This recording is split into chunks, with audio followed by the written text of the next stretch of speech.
Awa ninyo guys, oh. So tanawa gikan diha alas 4 sa kadlawon, napuno na daw, naabot na daw tubig dito sa may akasya, nangahurot na naanto na dito sa tumoy. Oh, ta wipe out yung tawon sila, oh. Kaning mga balaya. Sus, paita. Tanawa ninyo. Sus, doon nga tawon ninyo. Grabe ka. Sug sa baha, uy. Sus. Oh, naabot pa dito ang baha, oh. Sus, nangahurot ang balay, oh. Katong balay dito sa tumoy, oh. Tanawa, oh. Makita ninyo sa mga viewers na to. Oh, hantod pa na dito sa tumoy. Oh, nahurot, na wipe out. Oh, sus ka, grabe. So hopefully sa hangin, pero ang baha mo ini kunis-kunis sa ilang mga panimalay. Oh, nang liki na wag yun ay tabunan yun tanan. Hopefully nga wala ratay nang kuan ani. Sus, krabiha day diri, oh. Talisay niya padong ni Cebu City South Medical Center nya LTO right. Grabe ay. Alas 4 pa daw sa kadlawon ang tubig na daw diri dapita kanang nga diha. Kanang nay akasya da.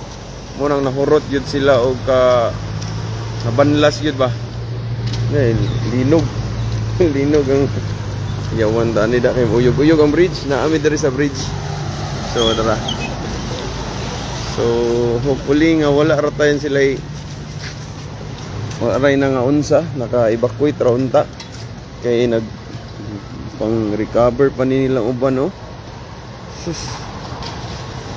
Imagino na nimo dito hanto na dito. Katong murag katumuhon bridge na dito katong sa tumoy. Boss Mick, okay lang sa amin, pero dito sa may Talisay, boss, sa awa ng Panginoon, okay lang yung tubig. Ayan, oh. Malalim yan yung sapa na yan. Kaso lang malakas talaga yung tubig, umapaw. Nasira yung pyro, ano yan, yung riprap nila dyan, no? Nasira. Yung flood control nila, nasira. Yun. Ganyan kalakas.